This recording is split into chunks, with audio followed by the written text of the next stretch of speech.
déjà yenn chantier la xam ne mooy que ni faaw ñu daal di koy àggale parce que am na yoon yoo nga xamante ne parfois le président de la République foofu lay jaar te mënuñoo bàyyi di exposer nga xamante ne si moo nekk le président ci yenn yi nga xamante ne si moom moo ngi alors taxawaay bu dee ci ñu bëri ñu ngi koy luwee jàpp ni c'est un bon début ñeneen jàpp ne aussi populisme la Déthié di def alors ñenn ñi itam jàpp ni Déthié day nekk justement pour fësal li nga xamante ne si moo nekk le travail de Macky Sall mais Cheikh quoi qu'on puisse dire l'État c'est de la continuité est-ce que tamit di mënuñu ko encourager ci yoon yi nga xamante ne si nii jël na ko ngir continuer li nga xamante ne moo daan nekk liggéey bi nga xam ni le président Macky Sall bàyyi woon na ko fi. waaw man dama jàpp ne d'abord Déthié Fall am na ci droit. maanaam booy xool bokkul Pastef mais ba bu nee mu nee dem ba Pastef jël ko ba mu am sañ-sañ di rectifier. loolu ku ko am jël maanaam d'accord naa. deuxième bi magum waxoon naa ko moo gën wax magum xamoon naa ko. maanaam bu bàyyee ba ñu dem 2029 mu ne mu bëgg ñu gëmloo ne maanaam am na ñoo xamante ne ñu ngi doon luubal mais maa ngi doon wax bu boobaa complice lay doon. kon day baax maanaam actuellement moom liy xew ci mbir mi moom muy neen lii ak lii bàyyi lii jàppal lii. waa léegi bu Sonko ak Diomaye xuloo exemple. kenn mënatul jël ay mesures wax ne diw bàyyil nga bàyyi wala jàppal mu jàpp.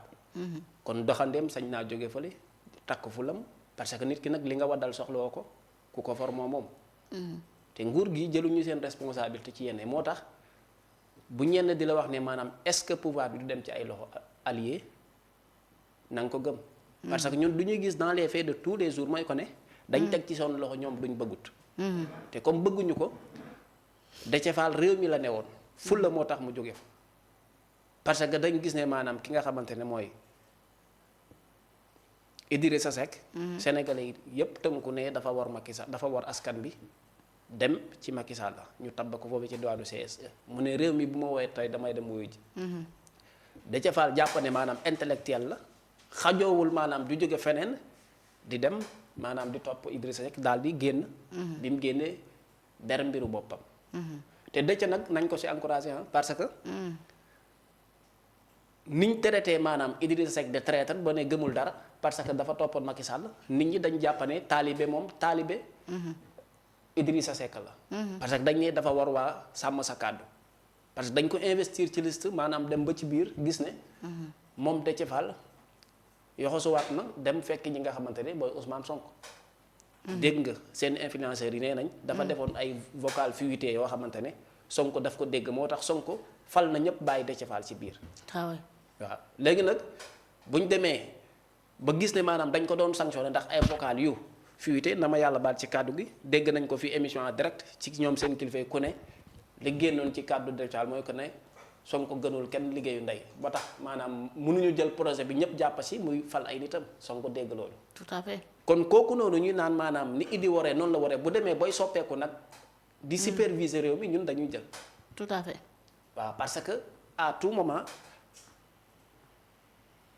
yërëm xaw ma yedd yërëm a ko gën xaw ma yedd a ko gën ni ko olof di waxee. yedd yërëm moo ko gën. waaw yedd yërëm moo ko gën maanaam Déthié Fall amul droit ñu dem ba ci biir bu ñu yëlam te am ci solution. waaw ça interpelle Diomaye parce que wax naa la ko démb maanaam Diomaye li muy nëppal ci nit ñëw def maanaam massacrate yàq ay mbir détourné mu bàyyi mu sedd. bu kële ñëwee doon allié maanaam li nga xam ne li tënk Pastef sax tënkul Déthié. parce que dama jàpp ne Déthié Fall. wootewul jubal jubanti daa am ñu ko woote mu ñëw fekk leen fi léegi lan moo tax léegi moom moo koy dund moom mooy dundee maanaam wala moom moo koy dundal maanaam daam da di jubal jubanti parce que du doctrine boo xam ne réew mi la jógee wala ci PRP. PRP am na lu ñu gëm ba mooy seen doctrine mooy seen slogan. lu ñu gëm kon lii nii transparence la. léegi nag vide moo am moo tax waa ji buruxlu ci biir mais nag nam buruxloo man neex na ma parce que vide bi mooy Sonko bu doxoon doxalinu maanaam premier ministre. Déthié Fall du am kàddu booy superviser kan moo doxal ak ku doxalul mooy benn. deuxième bi bu doon Diomaye mi am na taxawaayam waa ji duggee na ay acte mais nag na xam ne tamit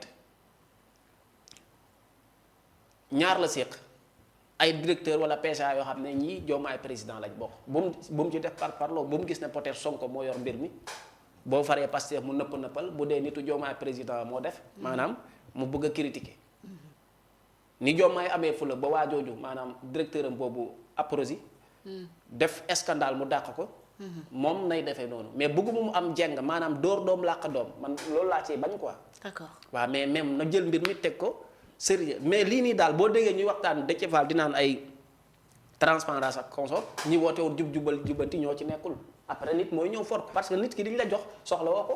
ab gone mooy ñëw for ko ah. mais chantier yu ci ëpp kii yoon nañ ko fa Macky Sall finance woon na ko à autour de 75% yi 98%. te am na yeneen chantier yoo xamante commencé nañ ko ba léegi nii laalaguñ ko est-ce que jotul vraiment nga état bi moom di moom mu dem ci yeneen chantier yi nga xamante ni si ñoom ñoo gën a nekk ci àll bi. mu taxaw ci mais Déthié day mel ni soriwul Dakar aussi tamit. waaw Déthié yàlla moo koy jàngal àdduna. xam nga moo tax booy politique. kaddu bi nga waxoon daaw jëlal dugal sa poche di nga ko soxla ren. léegi boo ko génnee ren amul incohérence àll ci la nekkoon daaw. mooy waral ngay génn ñu lay yuuxoo wala ñu naan jiw du waxkatu dëgg. wala booy ñemewut wax mbalaa ñu tëj ñu lay yóbbu baar. Idrissa Seck moo waxoon ne la vision de Macky Sall s'arrête à Diamniadio. léegi yàlla may na ko taalibe boo xamante ne jox nañ ko léegi mais liggéeyul tous. muy Déthié Fall. kon la vision de Macky Sall même si ça s'arrête à Diamniadio. Déthié Fall vision mu rombul Sandaga. mais nag même bu tabaxul sax te gis ne maanaam mbir mi mu ngi dox mooy alerté. man bëgg naa beneen bi xam nga wax naa la maanaam dossier boo xoolee ArcelorMittal c'est le même dossier ak Déthié Fall li muy ñaxtu nii bëggul mu dem. ci même scandale bi. parce que infrastructure mooy réew te Déthié li mu mënut a comprendre mooy.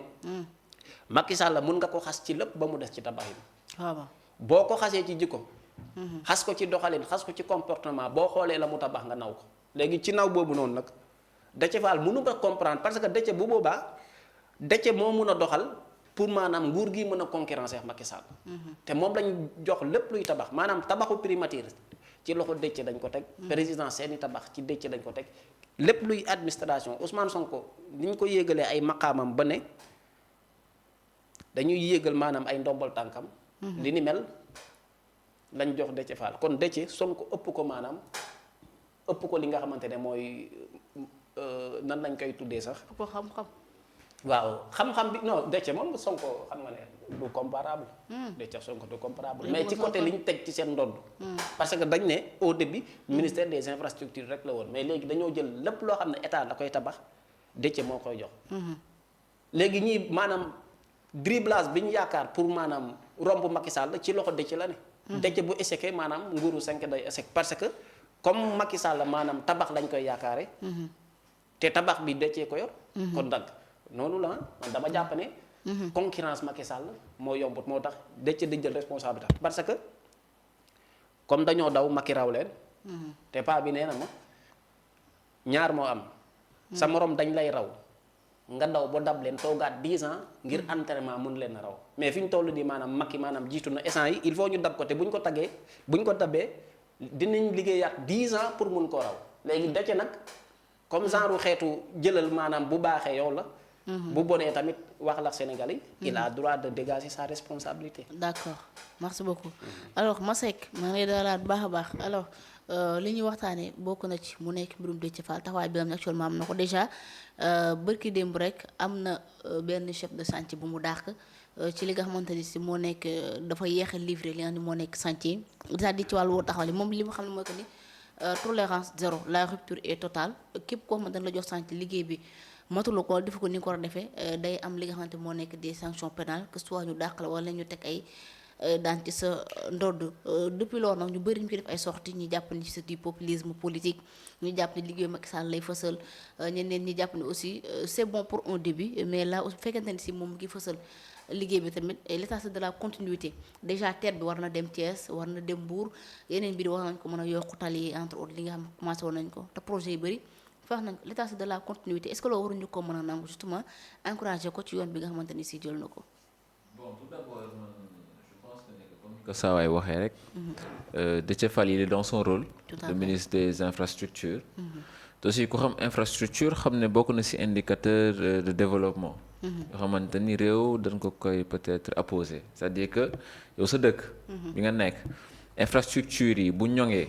bu adapté bu moderné loolu bokk na ci benn point booy gagné. ñu mën a wax ne que dëkk bii de dëkk bu développé la. Tout à fait. parce que sans infrastructure moom musiba naaru la. Le paysage il est vide. Et ça permet de meubler tout simplement. Et ku ne infrastructure tamit wax infrastructure sociaux de base yi. parce que ci biir da nga ci yokkaale hôpital ay école lu ne ci biir ba ci jàkk sax mën nañ ko ci boole. surtout suñu dëkk yu xamante ni ñun dañoo gëm yàlla. Mais quand même je pense que ne Déthié Fall est dans son rôle. parce que aujourd'hui les gouvernants aux yeux des Sénégalais, disons-le ainsi, doivent justifier, disons, toute action menée, toute décision prise, et aussi loolu day tax tout simplement mu permettre population yi xam état avancé wu li ñu leen dénk maanaam mission li ñu leen assigné. Et loolu lu am solo la parce que aujourd'hui tamit infrastructure ci réew mais mën nañ wax poumon la. mooy permettre réew bi di respirer di dox di. day participer daal ci benn anam mais Déthié Fall bon je pense que moom comme ni ko saa yoo waxee peut-être jotul information yi mais si li ma comprendre man PRP seey na ci biir Pastef. yàgg na. PRP seey na bu yàgg. Déthié Fall nekkatul bon mën nañu wax un électron libre. waaw jot naa ko c'est un waaw parce que Déthié Fall jël na cëru leader am. maanaam mu ngi ci biir jub-jubal. mi ngi ci biir moom dafa jël cëru leader am jëndee ko cëru militant Sonko. loolu ñëpp xam nañ ko. et loolu du bees aussi parce que bëri na ay leaders yoo xamante ni c'était des leaders auparavant. mais avec l'accession on va dire de Pastef et de son leader. Ils ont préféré s'allier et rester derrière Ousmane. ay Cheikh Tidiane Dièye ñoom ñëpp ci biir. Pourquoi loolu je ne saurais le dire. ñoom peut-être je leur laisse le soin de se justifier dans ce sens ñoom xam nañ li tax peut-être. ñu dem ba amoon benn vision ci Sénégal am na ñu gëmoon am projet sociétal pour Sénégal dem ba ci biir ne peut-être bu Sonko bi mooy projet bi moo leen gënal te gis nañ seen bopp ba jaral na leen sax ñu dem adhérer ci ba ñu ñoom continuer seen activité mais il est dans son rôle de ministre des infrastructures. Il est en train d'accomplir les tâches que lui sont assignées le Premier ministre à travers la politique actée par le président. Et Déthié Fall aussi ku ko xam ne c'est une personne pragmatique ci li ñu ko xamee woon. Entre-temps nag on sait pas s'il a changé parce que gëjoon nañ ko gis te ça fait longtemps aussi il n'est pas venu aux affaires. C'est très tôt de le juger mais quand même posture bu mu adopté nii noonu la parce que les urgences de l'heure mënul permettre tout simplement ñuy accuser ay retards supplémentaires parce qu'on a eu beaucoup de temps libre où on a vraiment rien pu réaliser daf neen am neen fi jot am neen fi temps am neen fi app yoo xamante ni ci olof Ndiaye sama olof nag daa xaw a dëgg daa xaw a compliqué yoo xamante ni li nu waroon liggéey ak li nu waroon def ak peut-être demande sociale yi fi mu toll amatuñu pour xaar pour mën a peut-être atteindre mën nañu wax attente yu population yooyu noonu. kon lu muy def nii c'est une excellente idée parce que aussi sénégalais xam nañ ko un peu ci laxisme mooy sénégalais day am lu mu war a liggéey war ko liggéey mais di ci xaw a traîner des pieds. du ko jël à cœur du ci def àq bi mu ci war. cër bii ci war du ko jox mais li day baax rek beneen souffle la insufflé disons que chantier yi ñu koy réaliser mu gën a gaaw. Exécution yi gën a gaaw. mais moom aussi foog nu wax on lui a alloué pratiquement presque 700 et quelques milliards. pour un budget. Je pense que tamit loolu c'est tout à fait normal mu accélérer la cadence. juste mu bañ a excès. waaw mu bañ a def maanaam excès de renvoi quoi di dàq nit ñi. bon bu mu yàqee candidature liste nationale Pastef dañ ko baal sanction. Je suis d'accord bon man moom sincèrement ku xamante ni il n'est pas on va dire investi. On va dire dans une conception étatique wala investi on va dire dans une marche républicaine man kooku waxuma sax dañ ko war a dàq mais dañ ko war a génne Sénégal parce que lii nii c'est une demande sociale c'est-à-dire que yow nga nekk ci nga doxal ko nga réaliser ko da ngay investir mën nañ wax ci peut-être demande sociale yi quoi da ngay aussi permettre nu gën a gaawal mën nañ wax attente sociale yi nu gën ko mën a réaliser quoi ci anam bu gën a gaaw kon dàq leen moom lu normal la ku liggéeyul moom dañ lay dàq mais nag bu mu nekk peut-être benn outil bu xamante ni dañ ci régler ay compte comme ni nga ko waxee di ci cibler yenn direction yu xamante ni que ñu koy diriger ils sont dans l'autre côté ñu xamante ne aujourd'hui il y a un contentieux ouvert entre deux parties dañ ko wax aussi nu bañ ko utiliser rek comme moyen de pression mais surtout que moom li ñu ko alloué ci budget 700 milliards dafa bëri c'est-à-dire 700 milliards moom ku ñu ko jox waxuma liggéey de waaye li nga def sax loo mënul non 700 milliards yow déjà ñun suñu petit budget yi rek xam ne on tire le diable par la queue pour pouvoir les répartir yow nu jox la ci benn wàll bu am solo kon loolu yow da nga koy doxal surtout infrastructure te chantier bëri finance nañ ko ba noppi.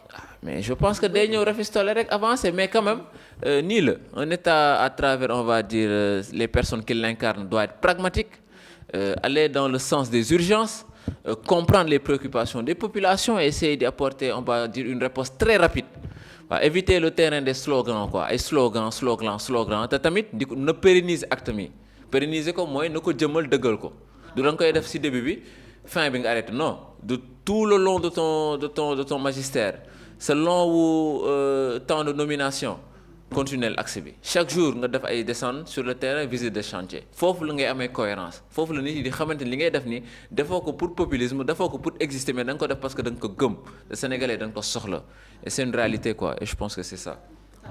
merci beaucoup monsieur alors lan lu ñuy waxtaanee bokk na ci li nga xamante ni si moom la ñu wax que ni tey